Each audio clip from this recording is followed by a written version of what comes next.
Pagi itu, sinar matahari menembus jendela besar kamar kami di penthouse mewah. Aku menggeliat pelan, merasakan kasur empuk yang terlalu besar untukku sendirian. Adrian, suamiku, sudah bangun. Dia tersenyum tipis, menatapku dengan tatapan yang dulu kurindukan. Kini terasa hampa. Pagi sayang, sapaku. Suaraku serak karena masih mengantuk, atau mungkin karena kebohongan yang kusimpan. Adrian membalas kecupanku di kening. Pagi sayang, aku harus berangkat lebih awal hari ini. Ada pertemuan penting di tambang. Aku hanya mengangguk, tanpa minat. Adrian adalah CEO sukses di bidang pertambangan batu bara. Pria berkarisma yang membuat banyak wanita tergila-gila. Dan aku, Clara, adalah istrinya.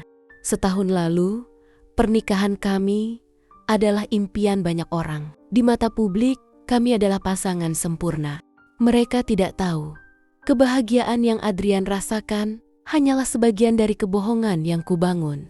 Setelah Adrian mandi dan berpakaian rapi, ia turun untuk sarapan. Aku menyusul dengan gaun tidur satin marun. Ku ambil kopi tanpa niat menemani sarapannya. "Apa kamu tidak sarapan?" tanyanya. "Aku tidak terlalu lapar," jawabku singkat. "Mungkin nanti." Adrian tidak terlalu memikirkan hal itu. Ia menciumku sebelum pergi bekerja. Saat mobilnya melaju meninggalkan apartemen, senyum tipis terukir di bibirku. Ku ambil ponselku, mengetik pesan cepat. "Dia sudah pergi. Aku akan menemuimu sebentar lagi." Balasan datang detik itu juga. "Aku sudah menunggumu sayang." Jantungku berdebar. Aku punya rahasia besar. Rahasia yang jika Adrian tahu akan menghancurkan segalanya. Dengan cepat, aku mengganti gaun tidurku dengan dress biru tua ketat. Aku menyetir sendiri ke hotel bintang 5 di sudut kota. Di lantai paling atas, sebuah suite mewah menanti. Pintu terbuka dengan satu ketukan. Dan Rico berdiri di sana, tersenyum penuh arti. Mantan kekasihku, pria yang membuatku merasa hidup dengan cara yang Adrian tak bisa berikan. "Masuk sayang," ucapnya. Menarikku masuk. Kami selalu menghabiskan waktu bersama, berbagi canda dan bisikan mesra. Hubungan kami sudah berjalan lebih dari 3 bulan. Adrian belum menyadari apapun. Tanpa kusadari, seseorang di balik tirai balkon sedang memotret setiap gerakan kami. "Ini akan jadi berita besar," gumamnya. Malam itu, Adrian pulang lebih awal. Aku baru kembali dari hotel. Wajahku masih berseri. Senyumku memudar melihat Adrian duduk menatapku dengan mata tajam. "Kamu? Dari mana?" tanyanya. Suaranya tenang, tapi dingin. Aku tersentak. Kenapa kamu tidak balas pesanku?" Aku khawatir. Aku mencoba tersenyum, berjalan mendekatinya. "Maaf sayang, tadi aku lupa membawa ponsel. Aku janji tidak akan mengulanginya lagi." Adrian mengangguk pelan. Di dalam hatiku, sesuatu terasa tidak benar. Beberapa hari kemudian, kecurigaan Adrian memuncak. Aku sering pulang larut malam dengan berbagai alasan. Di kantor, Adrian menerima kedatangan seorang jurnalis investigasi bernama Bisma. Sebuah amplop coklat tebal berisi serangkaian foto perselingkuhanku dengan Rico. Matanya menegang saat melihat foto-foto itu. Hatinya hancur. Rasa sakit berubah menjadi kemarahan. Malam itu, ketika aku kembali ke apartemen, Adrian sudah menungguku. Amplop berisi foto-foto itu tergeletak di meja. "Kamu belum tidur?" tanyaku. "Aku menunggumu," jawabnya. Suaranya dalam dan berat. "Aku pulang terlambat. Tadi bertemu teman lama." Adrian tersenyum tipis. Senyum yang membuat bulu kudukku meremang. "Teman lama?" Dia meraih amplop dan melemparkannya padaku. Aku terkejut. Tanganku gemetar saat membukanya. Wajahku langsung pucat. "Kau pikir aku tidak tahu?" Suaranya dingin. "Berapa lama kau sudah bermain di belakangku, Clara?" Aku mencoba menguasai diri. Ini tidak seperti yang kamu pikirkan, Adrian. Tidak seperti yang kupikirkan. Lalu apa? Kau ingin bilang bahwa ini hanyalah kebetulan? Bahwa pria itu hanya teman? Aku terdiam. Tak bisa berbohong lagi. Kau membuatku terlihat bodoh. Lanjutnya, suaranya naik. Jadi kau mencari pria lain untuk memenuhi hasratmu? Air mata mulai menggenang. Aku minta maaf, Adrian. Dia menatapku lama, lalu menghela napas. Maaf tidak bisa menghapus semua ini. Aku mencoba meraih tangannya, tapi dia menepisnya kasar. Kau ingin sesuatu yang berbeda, Clara. Matanya tajam. Aku akan memberimu sesuatu yang berbeda. Dan aku pastikan kau akan menyesal telah mengkhianati aku. Aku membeku, merasakan ancaman nyata. Malam itu, aku tahu segalanya telah berubah. Adrian tidak lagi tidur denganku. Dia pulang larut, bahkan menghilang beberapa hari. Pagi-pagi, di meja makan, tatapannya dingin dan penuh perhitungan. Tidak ada yang perlu dibicarakan. Katanya, kau sudah membuat keputusan. Sekarang, aku juga akan membuat keputusanku. Dia pergi, meninggalkanku dalam kebingungan. Siang itu, di kantor, Adrian memanggil Anya, sekretarisnya. Adrian memberinya tugas menyelidiki Rico. Adrian memintanya menemukan semua kelemahan Rico, menghancurkannya. Aku akan membuat mereka membayar. Aku ingin tahu semua tentang Rico. Bisnisnya, kelemahannya, semuanya. Aku ingin membuatnya kehilangan segalanya. Adrian mulai menjalankan rencananya. Tidak terburu-buru, ia ingin Rico merasakan tekanan perlahan. Aku mulai merasakan perubahannya. Jika dulu dia menunjukkan kepedulian, kini ia benar-benar menjauh. Sentuhannya dingin, seperti pengingat akan pengkhianatan. Tidak ada kata aku mencintaimu. Hanya kehadirannya yang membuatku tertekan. Suatu malam, ketika Adrian akhirnya pulang, aku menunggunya di ruang tamu. Adrian, panggilku pelan. Ada apa? Aku ingin bicara. Dia tertawa kecil, tanpa kehangatan. Sekarang kau ingin bicara, Clara. Perutku bergejolak. Ini bukan Adrian yang dulu. Di depanku sekarang adalah seseorang yang penuh dengan kemarahan dan dendam. Aku menyesal, Adrian. Aku tahu aku salah. Tapi aku tidak ingin kehilanganmu. Dia berdiri di hadapanku. Tatapannya menusuk. Kau tidak ingin kehilangan aku, tapi kau mengkhianatiku. Tiba-tiba, Adrian menangkap wajahku. Aku ingin kau merasakan apa yang aku rasakan, Clara. Bisiknya. Jari-jarinya melingkar di leherku. Aku ingin kau tahu bagaimana rasanya dihancurkan oleh seseorang yang kau cintai. Aku membeku, merasakan ancaman nyata. Malam itu aku sadar bahwa Adrian tidak akan membiarkanku pergi dengan mudah. Permainan baru saja dimulai. Adrian melepaskan tangannya, melangkah ke belakang seolah menikmati rasa cemas yang kini meliputi istriku. Adrian menyilangkan tangan di dadanya. Kau mungkin mengkhianatiku, tapi itu tidak berarti aku akan melepaskanmu begitu saja. Apa kau tidak akan menceraikanku, Adrian? Dia tertawa kecil, menggeleng. Tidak secepat itu. Kau pikir kau bebas setelah semua yang kau lakukan? Aku menelan ludah. Adrian tidak ingin membebaskanku. Kau milikku, Clara. Lanjutnya, mendekat lagi. Langkahnya pelan, penuh perhitungan. Dan aku ingin kau mengingat itu. Tanganku gemetar. Aku mencoba membaca ekspresinya. Tapi dia seperti topeng tanpa celah. Adrian, Aku belum selesai bicara. Dia menempelkan jari telunjuknya di bibirku. Tatapan kami bertemu dalam keheningan yang tegang. Ada sesuatu dalam sorot mata Adrian yang sulit dibaca. Aku tidak akan membuat ini mudah untukmu, Clara. Kau akan tinggal di sini. Kau akan tetap menjadi istriku. Tapi dia mencondongkan tubuhnya. Aku akan memastikan Kau merasakan apa yang aku rasakan. Aku merasakan campuran ketakutan dan sesuatu yang lain. Permainan ini baru saja dimulai.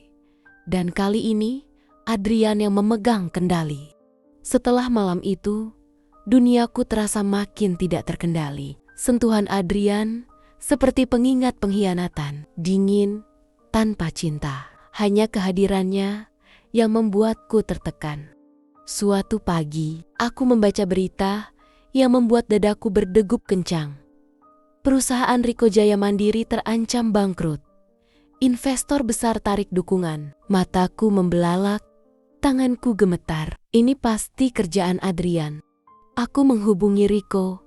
Suaranya rendah, lelah, penuh penekanan. Ini ulah suamumu, bukan? Potongnya marah. Aku kehilangan proyek besar ini. Ini terlalu rapi untuk menjadi kebetulan. Aku terdiam, tidak menyangka Adrian akan bergerak secepat ini. Kita harus bertemu, katanya. Aku akhirnya setuju. Aku harus menghentikan Adrian sebelum semuanya semakin buruk. Di sebuah kafe mewah, Rico datang dengan wajah tegang, penampilannya berantakan. Ini yang dihasilkan oleh suamimu, Clara. Aku tidak tahu akan sejauh ini. Ucapku, aku akan bicara dengannya. Aku akan mencoba menghentikannya. Kau pikir dia akan mendengarkanmu, Clara? Dia tidak akan berhenti sampai aku benar-benar jatuh. Aku menunduk, merasa semakin terjebak. Aku bisa membantumu, Rico. Ada cara lain. Tidak ada cara lain. Potongnya cepat. Satu-satunya jalan adalah jika kau meninggalkannya. Jika kau benar-benar ingin membantuku, pilih aku, Clara. Jantungnya berdebar. Aku mencintaimu, ucapnya penuh keyakinan. Aku tahu kau masih istrinya. Tapi aku tidak bisa mengabaikan perasaanku. Dan aku tahu, kau juga masih memiliki perasaan untukku. Aku tidak bisa menjawab. Lalu suara Adrian terdengar dari belakang. Sungguh menarik. Aku membeku. Perlahan menoleh. Adrian berdiri di sana, rapi, kedua tangannya di saku. Tatapannya gelap dan mengancam. Adrian, suaraku hampir tak terdengar. Rico langsung berdiri. Apa yang kau lakukan di sini? Adrian melangkah mendekati kami. Auranya mendominasi. Aku seharusnya bertanya hal yang sama padamu, Clara. Istriku bertemu dengan pria lain di belakangku. Kau tidak belajar dari kesalahanmu, Clara. Aku menelan ludah. Ini tidak seperti yang kau pikirkan, Adrian. Benarkah?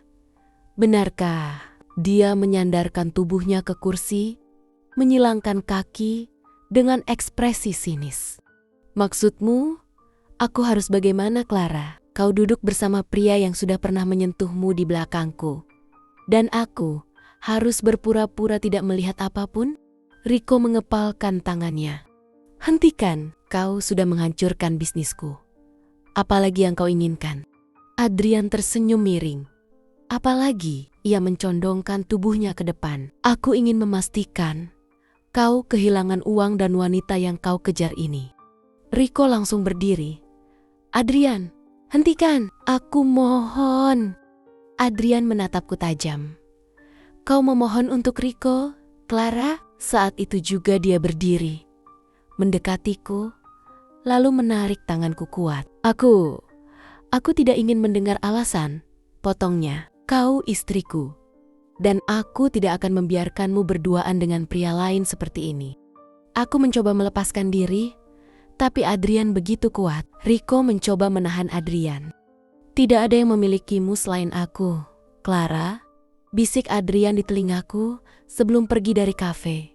Menyeretku, Rico hanya bisa menatap dengan kemarahan dan ketidakberdayaan.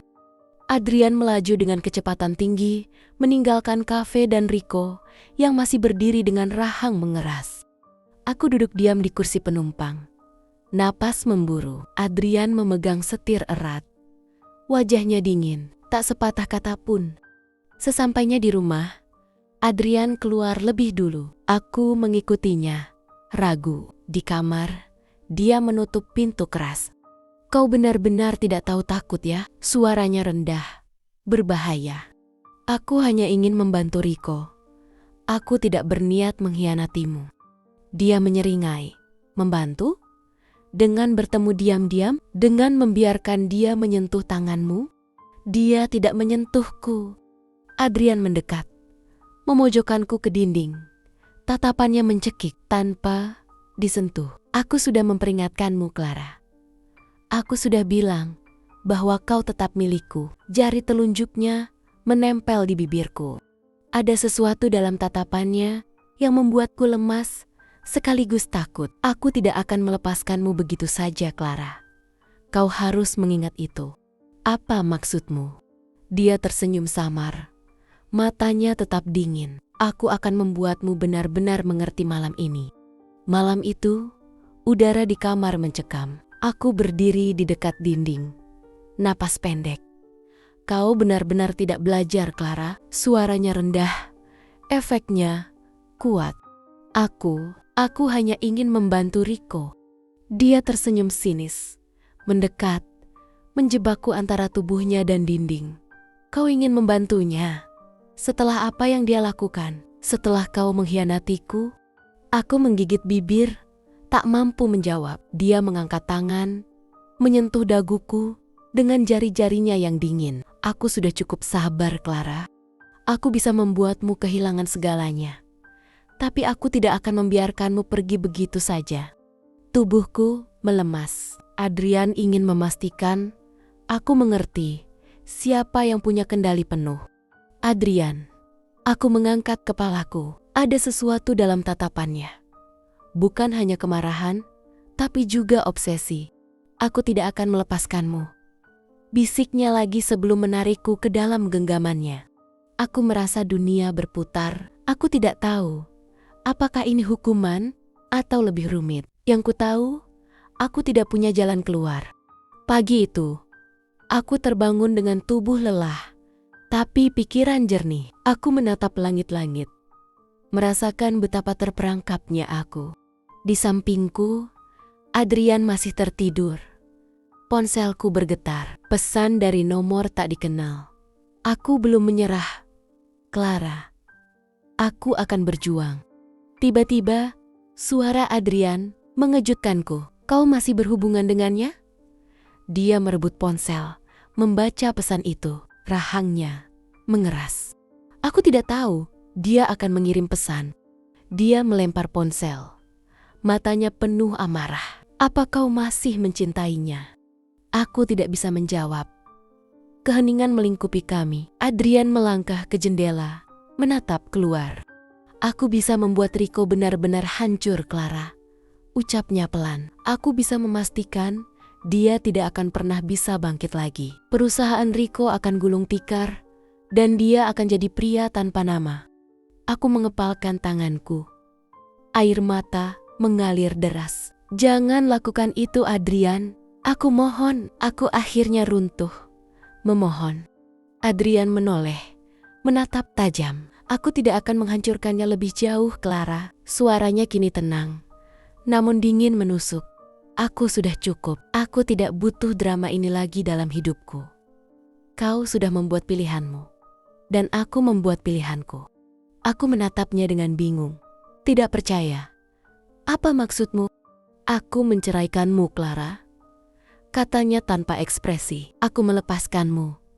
Dan kau akan pergi. Sekarang juga. Tapi aku tidak punya apa-apa. Suaraku bergetar. Adrian tersenyum sinis. Itu konsekuensimu. Kau mengkhianatiku, Clara. Kau akan pergi dari sini tanpa membawa sepeser pun. Semua yang kau miliki, semua yang kupikir milik kita, kini adalah milikku. Kau akan pergi dengan tangan kosong. Tangisku pecah. Penyesalan yang tak terhingga membanjiri diriku. Aku tahu ini adalah harga yang harus kubayar. Aku pergi dari apartemen itu, membawa serta penyesalanku yang tak terhingga, dan tanpa membawa harta sepeser pun. Beberapa tahun kemudian, aku mendengar kabar tentang Adrian. Dia semakin sukses, PT miliknya menguasai pasar global. Dan Rico memang tidak sepenuhnya hancur. Namun hidupnya tak pernah bangkit lagi. Dia menjadi bayangan dari dirinya yang dulu, terkungkung dalam penyesalan yang sama denganku. Aku juga mendengar Adrian telah menikah lagi dengan Anya, sekretaris setianya. Mereka bahagia, kata orang. Kini aku tahu, aku telah menghancurkan hidupku sendiri, dan penyesalan ini akan selalu menjadi teman setiaku hingga akhir.